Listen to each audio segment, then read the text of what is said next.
பெருமாள் முருகன் சிறுகதைகள். மகாமுனி. வாசிப்பது சந்தீப். வேலாத்தாளின் கால்கள் சுழன்று சுழன்று ஆடின. தரிப்பட்டறையின் அகண்ட முற்றம் அவள் கால்களுக்கு போதவில்லை. விசையேறிய பாதங்கள் முழு பரப்பையும் ஆக்கிரமித்துக் கொண்டன. மூடி நின்றவர்களை எல்லாம் சுவரோர விளிம்பை நோக்கி விரட்டின. கைகள் இரண்டும் தலைக்கு மேல் உயர்ந்து மாலை போல் கோத்துக் கொண்டிருந்தன. கண்களை மூடியிருந்தாள். இழுத்துச் செருகியிருந்து முந்தானை மட்டும் துளியும் அசையவில்லை. ஒவ்வொரு அடியிலும் தரையை அளந்து கொண்டு வட்டமிட்ட கால்களில் அபரிமிதமான வலுவும் சக்தியும் வந்து சேர்ந்திருந்தன. அவள் மூச்சுவிடும் ஓசையைத் தவிர வேறு சத்தமே இல்லை. பெரும் இரையை வெகுநேரம் விரட்டிய மிருகம் இளைப்பாறுதலைப் போல தரையில் மண்டியிட்டுக் கொண்டு தலையைச் சுழற்றினாள். மண்டியிட்ட கால்களும் வட்டமிட்டன. சொரசொரத்த காரை அவள் முழங்கால்களை எதுவும் செய்யவில்லை. எல்லாரும் கையெடுத்துக் கும்பிட்டு நின்றனர். கும்பிடாமல் அசிரத்தையாக பார்த்துக் கொண்டிருந்தவர்கள் பக்கம் திரும்பி அவ்வப்போது கண்களை விழித்துப் பார்த்தாள். கோபமூச்சை வெளிவிட்டாள். அடிக்கடி அந்த பக்கமாகவே கால்கள் சுழன்றன. அவளுடைய சூம்பியது போல மெலிந்த கால்களில் இத்தனை வன்மை குடியேறிவிட்டதை அதிசயமாகப் பார்த்தனர். மண்டியிட்டு படமெடுத்து நாகமாய்ச் சுழன்ற சமயத்தில் அவள் கொண்டை அவிழ்ந்து முதுகெங்கும் மயிர் விரிந்தது. இடுப்புக்குக் கீழ்வரை நீண்ட மயிர்கற்றை அவள் அசைவில் பல கோலங்களை வரைந்தது. ஒரு அசைவில் இடப்பக்கம் சாய்ந்தது. எதிர்பார்க்காத சமயத்தில் கழுத்தை ஒரு வெட்டு வெட்டி மயிரைத் தூக்கினாள். முகத்தை மூடி முன் பக்கமாகத் தொங்கியது. அப்படியே வெகுநேரம் ஆடிக்கொண்டிருந்தாள். வெறுமையான பெண் கழுத்தில் பதிந்த கண்கள் அங்கேயே நிலை கொண்டிருந்தன. இப்போது அவள் உடல் முழுவதுமே ஆட்டத்தின் இசைவுக்கு லகுவாகிக் கொண்டிருந்தது. தலைக்கு மேலுயர்ந்த கைகள் விரைப்பாக அப்படியே இருந்தன. யாருக்கும் என்ன செய்வதென்றே புரியவில்லை. வெறுமனே கும்பிட்டுக் கொண்டிருக்கவும் முடியவில்லை. முதலாளி மிக பவ்யமாக இடுப்பில் துண்டைக் கட்டிக்கொண்டு நின்றிருந்தார். சாமி படங்கள் வரிசையாக நிறுத்தப்பட்டு தீபாராதனைக்காக காத்திருந்தன. வேலாத்தாளின் ஆட்டம் நின்றபாடில்லை. மேஸ்திரி முன்னால் வந்து தீபாராதனை தட்டை எடுத்துச் சென்று வேலாத்தாளின் முன் நின்றான். அவள் ஆட்டம் உக்கிரமாக இருந்தது. திருநீற்றை அள்ளித் தலை மீது இட்டான். 3 முறை அவ்வாறு இட்டதும் ஏ என்றொரு சத்தம் அவளிடம் இருந்து வந்தது. அதனோடு பின்னிய கைகளை பிரித்து நீட்டினாள். மேஸ்திரி திருநீற்றைக் கையில் போட்டான். அதை மறுதலித்து வேறேதோ வேண்டும் என அதிகாரக் குரலில் கனைத்தாள். அவனுக்கு புரியவில்லை. வேறு யாரோ கற்பூரத்தை எடுத்துக் கொண்டு வந்து அவள் கையில் பற்ற வைத்தார்கள். நன்றாக கொழுந்துவிட்டு எரிய எரிய அதையே விழித்துப் பார்த்தாள். முகம் சிவப்பொளிப்பட்டு பிரகாசமானது. கற்பூரம் உச்சத்தில் சுடர் விடும்போது வெறி மூண்டவளாய் வாயைத் திறந்து உள்ளே போட்டுக் கொண்டாள். அப்படியே கீழே சாய்ந்து விட்டாள். மயிர் இழைகள் நெகிழ்ந்த போர்வை போல அவளைப் போர்த்திக் கொண்டிருந்தன. பூஜை முடிந்து பிரசாத விநியோகம் நடக்கும்போதும் கூட எழவில்லை.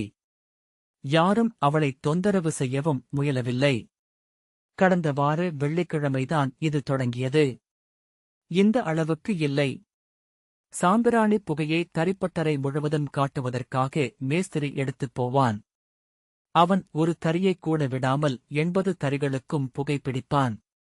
குறைந்தது 1/4 மணி நேரமாவது ஆகும்.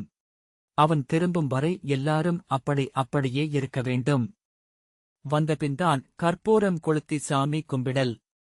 அந்த இடைவெளி நேரத்தில்தான் சாம்பிராணி புகையில் மயக்கம் கொண்டவளைப் போல தலையை ஓவைத்தாள் வேலாத்தா. அவள் நின்ற நிலையை விட்டுச் சிறிதும் அசையவில்லை. தலை மட்டும் உவைந்து கொண்டே இருந்தது. எல்லாரும் அவளையே பார்த்துக் கொண்டு இருந்தனர். கேலிச் சிரிப்புகளும் முனங்கும் பேச்சுகளும் அவளைச் சுற்றியே இருந்தன. கண்களை மெல்ல மூடிக்கொண்டிருந்த அவள் எதையும் காணவில்லை. கற்பூரம் கொளுத்தும்போது மிக வேகமாக ஆடிய தலை கொஞ்ச நேரத்தில் ஓய்ந்தும் விட்டது. தரிப்பட்டறையின் 2 ஷிப்ட் ஆட்களுக்கும் பேச்சுப் பொருளானாள் வேலாத்தா. தரிப்பட்டறையின் மையத்தில் குடியிருக்கும் மோகினி, இரவு வேலை ஆட்கள் உறங்கப் போகும் நள்ளிரவில் சலங்கை குலுங்க நடந்து வெளியேறும் மோகினி, அவள்தான் வேலாத்தாளைப் பற்றிக் கொண்டாள் என்பதே பெரும் நம்பிக்கையாயிருந்தது. மோகினி இளவட்ட பையன்களை மோகிக்க இப்படி ஒரு வழி கண்டுபிடித்துவிட்டாள் என்றும் புத்தி மாறி யாரேனும் அந்தக் குழியில் விழுந்து விடவேண்டாம் என்றும் சிரித்துக்கொண்டே எச்சரித்தார்கள். திருமணமான ஓரிரு மாதங்களிலேயே ஊர்வலம் புறப்பட்டு போய் வெகு வருஷமாகியும் திரும்பாத அவள் புருஷன்தான் எங்கேயோ அனாதை பிணமாகி இப்போது ஆவியாக வந்து அவள் மேலேயே ஏறிக்கொண்டான் என்பதும் பரவலான பேச்சு.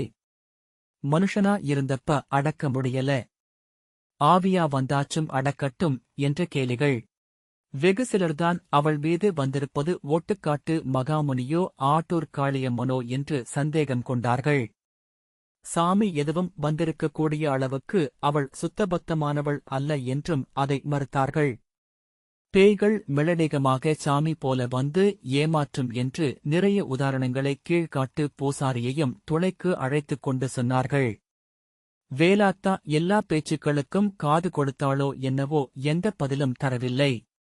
அவளுடைய சொற்களே வெகுவாக குறைந்துவிட்டன. மொழியின் மீதே நம்பிக்கை முழுவதையும் இழந்துவிட்டவாய் எதிர்ப்படும் ஆட்களுக்காக ஒரே ஒரு புன்னகையை மட்டும் அழியாமல் காத்துக் கொண்டிருந்தாள்.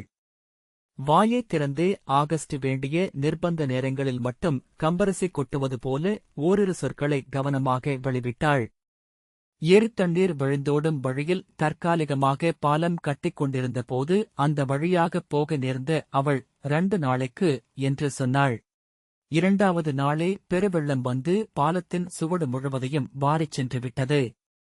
அது முதல் அவளிடமிருந்து வரும் வார்த்தை ஒவ்வொன்றிலும் தங்களுக்கான செய்தி ஏதோ இருப்பதாய்க் கூர்ந்து கேட்டார்கள். அவள் பேசாதபோது அவளிடமிருந்து ஏதாவது சொற்களை வரவழைத்துவிடும் முயற்சிகளை செய்யலானார்கள். வேலாத்தா வெள்ளிக்கிழமை தவறாமல் தரிப்பட்டறை பூஜையில் 1/2 மணி நேரம் எடுத்துக்கொண்டாள். வாரத்துக்கு வாரம் ஆடலில் ஒழுங்கு கூடிக்கொண்டு இருந்தது. ஒவ்வொரு அடியனையும் தனதாக்கிக் கொள்வதிலும் சுற்றியிருந்த ஆட்களை ஒருபுறமாக திரட்டி நிறுத்துவதிலும் ஆடல் களம் அதற்கான உயிர்ப்பை பெறுவதிலும் கவனம் செலுத்தினாள் என்று சொல்ல முடியாது. ஆனால் அப்படித்தான் அமைந்தது. ஆடும்போது வந்திருப்பது யார் என்று அறியும் முயற்சியிலும் ஏதேனும் வாக்கு வரம் கேட்கவும் எவ்வளவோ முயற்சி செய்தார்கள். கற்பூரத்தை கொளுத்தி வைத்து கீழே விழுந்து கும்பிட்டு பவ்யமாக கேள்விகளைக் கேட்டார்கள். எதற்கும் பதில் இல்லை. ஆடல் வேகத்தில் எழும் ஒலியைத் தவிர்த்து எதுவும் இல்லை. சில வாரங்களுக்குள்ளேயே சலித்துப் போனார்கள்.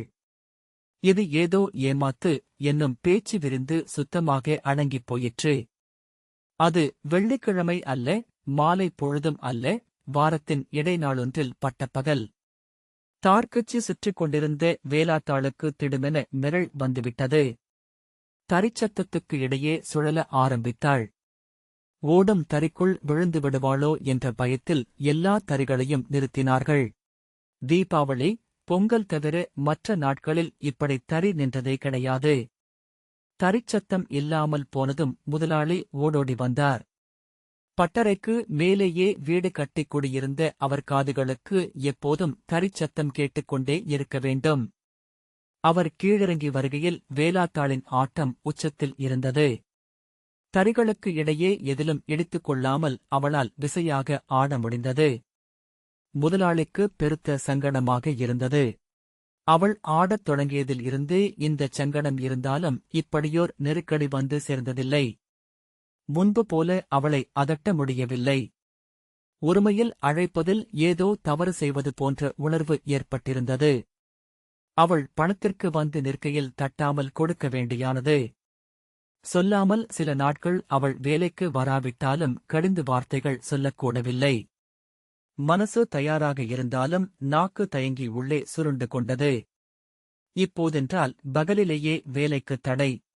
சீக்கிரமாக மலையேற்றிவிடலாம் என்ற எண்ணத்துடன் கற்பூரத் தட்டை எடுத்தோடி வந்தார்கள். அவள் மீது திருநீற்றை அள்ளி இறைத்து விட்டு கையில் சூடத்தை கொடுக்கப் போனார்கள். எப்போதும் இல்லாத விதத்தில் நாக்கை கடித்துக் கொண்டு ஆங்காரமாய் உம்மா என்று கூச்சலிட்டாள். மிரளை அவள் குச்சி உடம்பு தாங்கவில்லை. இந்தப் பாடுபடுத்துகிறதே என்ற இரக்கம் சிலருக்கு இருக்கத்தான் செய்தது. கற்பூரத்தை வாங்க அவள் கை நீளவில்லை. மாறாக பட்டறையின் மையத்தில் நின்று தலையையும் மேலுயர்த்திய கைகளையும் அசைத்தபடி ஏதோ சொல்ல ஆயத்தமாவது தெரிந்தது. குகைக்குள் இருந்து வெளியேறி வரும் பறவை ஒன்றின் மெலிந்த குரலாய் தீம்பு வந்துருச்சு என்றாள். கட்டிய கையை எடுத்து கீழே விழுந்து கும்பிட்டு, என்ன தீம்பு சாமி வந்துருச்சு என்றார் முதலாளி. அவள் குரல் இப்போது வான்வெளியில் அழுந்த பதியும் மின்னலைப் போல திடமாக தீம்பு வந்துருச்சுப்பா என்றதும் பட்டறையில் இருந்த பவளாயி முதலாளிக்கு அருகில் வந்து மெல்ல ஏதோ சொன்னாள். உடனே முதலாளி, எந்தத் தீம்பா இருந்தாலும் நீதான் சாமி, காப்பாத்திக் கைதூக்கி விடோனும் என்றார். அவருடைய வேண்டுகோளை பரிசீலிப்பது போல் என்ற ஓசை மட்டும் வந்தது. அதே வாசகங்களை திரும்பச் சொல்லி வீழ்ந்து கும்பிட்டார். மகாமுனிக்கு என்ன செய்த? அவள் கேள்வியில் அட்டை போட்ட பட்டறை முழுவதும் அதிர்ந்து ஆடியது. எல்லாருக்கும் அவள் மீது வந்திறங்கியிருக்கும் சாமி மகாமுனி என்பதை இந்த கேள்விதான் உணர்த்திற்று. மகாமுனிப்பா என்ற குரல் ஒலிக்க எல்லாரும் வீழ்ந்து கும்பிட்டார்கள். பெரிய ஐயமொன்று தீர்ந்த மகிழ்ச்சி அவர்களிடம் இருந்தது. முதலாளி இப்போது தானாகவே கெடா வெட்டி பொங்க வெக்கரன் சாமி என்றார். அவ்வளவுதான். சாமி மலையேறக் கை நீட்டியது. உயர்ந்தறியும் சூடம் விழுங்கித் தாகம் தணித்துக் கொண்டு மலையேறிவிட்டது. சாமி சொன்ன தீம்பு என்னவென்பது மதியத்துக்கு மேலதான் விளங்கியது. முதலாளிக்கு தரிப்பட்டறை மட்டும் அல்லாமல் சில லாரிகளும் இருந்தன. அதில் ஒன்று, அதுவும் அவருடைய மகனை ஓட்டிச் சென்ற லாரி விபத்துக்குள்ளாகிவிட்டது. ஆளுக்கு அடியொன்றுமில்லை. வண்டிக்கு கொஞ்சம் சேதாரம். தொலைபேசிச் செய்தியாக இது வந்து சேர்ந்தபோது முதலாளி அசந்து போய்விட்டார். அவருடைய வாயிலிருந்து வந்த முதல் சொல்லே மகாமுனிப்பா என்பதுதான். சாமி கேட்டபோது கூட ஏதோ மேலுக்குத்தான் சொன்னாரே தவிர அடிமனதில் அவருக்கு நம்பிக்கை ஏற்பட்டிருக்கவில்லை. தொலைபேசிச் செய்திக்குப் பின் மகாமுனியின் மீது பக்தியும் வேலாத்தாள் மேல் மதிப்பும் கூடியிருந்தன. அவருடைய மகனையே காப்பாற்றுவது என்றால் சாதாரணமா? முனியப்பனுக்கு இரட்டை கெடாவெட்டி இரட்டை பொங்கல் வைப்பதாக வேண்டிக் கொண்டதோடு கீழே இறங்கி ஓடித்தார். சுற்றிக் கொண்டிருந்த வேலாத்தாளின் கால்களில் விழுந்து கும்பிட்டார். அதுதான் மிகப்பெரிய செய்தி ஆயிற்று. வேலாத்தாளிடம் வாக்கு கேட்கவும் குறி கேட்கவும் எல்லாரும் வந்து போனார்கள். ஆனால் வேலாத்தா யாருக்கும் எதுவும் சொல்லவில்லை. ஏதாவது கேட்டால் வெறும் சிரிப்புத்தான். ஏமாற்றமாக இருந்தாலும் அவள் மீது எல்லாருக்கும் மதிப்பு. வெள்ளிக்கிழமைகளில் அவளுடைய ஆட்டம் முன்பு போலவே தொடர்ந்தது. ஆனால் தரிப்பட்டறையில் உள்ளவர்கள் மட்டும் அல்லாமல் வெளி ஆட்களும் வரத் தொடங்கினார்கள். அந்த நாளில் வருகின்ற அனைவருக்கும் பிரசாதம் கொடுக்க முதலாளி கூடுதலாக செலவு செய்ய வேண்டியிருந்தது. அதை அவர் உள்ளார்ந்த மகிழ்ச்சியோடே செய்தார். ஒவ்வொரு வெள்ளிக்கிழமையும் மகாமுனி ஏதாவது சொல்லும் என்ற எதிர்பார்ப்பு பொய்த்துப் போகப் போக கூட்டம் குறைந்தது. ஆனால் வேலாத்தாள் மேலான மரியாதை ஊருக்குள் குறையவில்லை. கீழ்காட்டு பூசாரி மட்டும் வேலாத்தாளை நம்பவில்லை. அவளுக்கு எதிராகவே எல்லா பக்கமும் பேசிக் கொண்டிருந்தார். சாமி ஆட ஒரு தரம் வேண்டாமா என்பதுதான் அவருடைய கேள்வி. கண்ட முண்டைங்க மேலெல்லாம் மகாமுனி வருமா என்று டீக்கடை பெஞ்சில் விடிகாலை நேரத்தில் அவர் குரல் விழுந்து கொண்டிருந்தது. அவள் வாக்குச் சொல்வதில்லை என்பது அவருக்கு உவப்பான விஷயம்தான். ஆனால் அவள் மீது கூடி வரும் மதிப்பு எங்கே தன்னை பாதிக்குமோ என்பது உள்ளார்ந்த கவலையாக இருந்தது. எத்தனையோ பேய்களை ஓட்டியவர் அவர். அவருடைய விழாருக்கு மசிந்து சாலைப் புளியமர ஆணைக்குள் போய் முடங்கிக் கொண்ட பேய்கள் அநேகம். முன்பு போல இப்போது அவரால் இயங்க முடிவதில்லை என்றாலும் ஒரு சில பேர் அவரை நாடி வரத்தான் செய்கிறார்கள். தொழில் போட்டி என்று சொல்ல முடியாவிட்டாலும் தனக்கு இருக்கும் கிளரவத்தை அவள் அபகரித்துக் கொண்டு போய் விடுவாளோ என்று பயந்தார். அவருடைய பேச்சின் தொனி தினந்தோறும் மாறுதல் அடைந்து கொண்டே இருந்தது. அவளுக்கு பிடிச்சிருக்கிறது பேய்தான் என்று படுதிவரமாக கூற ஆரம்பித்தார். அந்த பேய ஓட்டரன் என்று கூறி தன் திறமையை பறைசாற்றிக் கொண்டிருந்தார். அப்படி ஒரு பேச்சின் போது டீக்கடையில் விவாதம் முற்றியது. எதிரானவர்கள் அது சாமியல்ல பேய்தான்னு உன்னால ருசிப்பிக்க முடியுமா என்றார்கள். அதை அவர் சவாலாக ஏற்றுக்கொண்டார். வரும் வார வெள்ளிக்கிழமையே அதை செய்து காட்டுவதாகவும் கூறினார். இந்தச் செய்தி எல்லா புறமும் பரவியது. வேலாத்தாள் காதுக்கும் வந்தது. அப்பவும் அதே பழைய புன்னகைதான். அந்த வெள்ளிக்கிழமை தரிப்பட்டறை பூஜைக்கு ஊரே திரண்டு வந்துவிட்டது போல அத்தனை கூட்டம். சாம்பிராணி புகை எழவும் வேலாத்தாளின் தலை அசையவும் சரியாக இருந்தது. அப்போது கூட பூசாரி வந்து சேரவில்லை. ஆள் பின்வாங்கிவிட்டார் என்று நினைக்க ஆரம்பித்து அந்தச் சமயத்தில் பூசாரி வந்து சேர்ந்தார். நெற்றி நிறைய விபூதி பட்டையும் இடுப்பில் எடுத்துக் கட்டிய ஒரு துண்டுமாய் வேலாத்தாளின் சுற்றுவழிக்குள் அவர் பிரவேசித்தார். எதிரியோடு குஸ்தி போடப்போகும் வீரனை அனுப்புவது போல அவருக்கு பின்னாலிருந்து சிரிப்பும் கெக்கலியும் கேட்டன. வேலாத்தா தன்னை மறந்து கண்களை மூடியபடி முற்றத்தைக் காலிற்குள் கொண்டு வந்து கொண்டிருந்தாள். அவள் ஆட்டம் இன்றைக்கு உச்சத்தில் இருப்பதாக எல்லாருக்கும் தோன்றிற்று. அவளுடைய அடிவைப்பில் தரை அதிர்வு மிகுந்து எல்லாரின் கால்கள் வழியாகவும் ஏறிற்று. மயிர் அவிழ்ந்து முதுகில் விரிந்தபோதும் அதன் பின் அவள் ஆடிய தாண்டவமும் பூசாரிக்கு இது பேய்தான் என்று நம்பிக்கை ஊட்டிற்று. ஆனாலும் அதை அவர் வெளிக்காட்டிக் கொள்ளவில்லை. வாய்க்குள் முணுமுணுத்துக் கும்பிட்டார். பின் தரையைத் தொட்டுக் கும்பிட்டு எழுந்தார். அவர் வாய் சுத்தமாக எல்லாருக்கும் கேட்கும்படியாக கூறிற்று. அங்கே அவருடைய ஒற்றைக் குரல் மட்டுமே ஒலித்தது. சாமி மகா முனிப்பா, நீ வந்திருக்கிறது எங்களுக்கெல்லாம் சந்தோஷம். நானும் உன்னோட துணையில எத்தனையோ பேய் ஓட்டிருக்கறன். பேயுங்க சாமி மாதிரி ஏமாத்தறது உண்டு. நீ மகா முனிப்பனா இல்ல உன் பேரச் சொல்லிக்கிட்டு வந்திருக்கிற பேயான்னு எங்களுக்கு வந்திருக்கிற சந்தேகத்தை நீதான் தீர்த்து வைக்கோணும். அவர் வெற்று வெளியை பார்த்து பேசுகிறாரா வேலாத்தாளை பார்த்து பேசுகிறாரா என்றே தெரியவில்லை. பொதுப்படையான பேச்சாக இருந்தது. வேலாத்தாள் மூளி முறிக்கும் உஸ் என்னும் சத்தமே பதிலாக வந்தது. அவர் மேற்கொண்டு தொடர்ந்தார். எம் மனசுல ஒரு குறிப்பு நினைச்சிருக்கறன். அது என்னன்னு சொல்லற வலுவு உனக்குத்தான் உண்டு. அதச் சொல்லிட்டினா எங்க சந்தேகம் தீந்துரும்.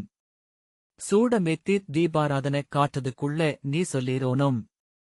சாமி அப்பா மகாமுனி என்று கூறிக் கும்பிட்டுவிட்டு பின்னகர்ந்து கொண்டார். அவர் மனதில் நினைத்திருப்பதைச் சொல்ல மகாமுனிக்கு எத்தனை நேரமாகும்? மகாமுனி சரியாகச் சொன்னபின் அவர் மறுத்துவிட்டால் அவரை மகாமுனி சும்மா விடுவாரா?